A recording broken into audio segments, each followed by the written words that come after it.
এবং সারা বিশ্বের প্রেক্ষাপটে আমাদেরকে আজকে চতুর্দিক থেকে গলার মধ্যে রশি পেঁচিয়ে টান দেয়া হয়ে গেছে, খালি ফাঁসির কাজটা ঝোলা বাকি এখন আমাদের। উদাহরণটা এভাবে দিতে পারি আমি, যারা বোঝার তারা বুঝবেন ইনশাআল্লাহ।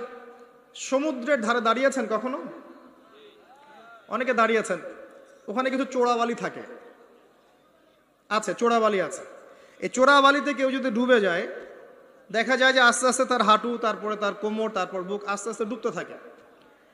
আমাদের অবস্থাটা এখন এমন হয়েছে যে প্রথমে আমাদের উম্মাহ, এই দেহটা একটা চোরাবালিতে পড়েছিল, পরে তার প্রথমত টাকনু পর্যন্ত ডুবেছে।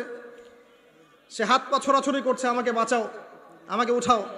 চারপাশে উম্মার অনুসারী মানুষরা ছিলেন, তারা বলছে নড়াচড়া করবেন না, নড়াচড়া করবেন না।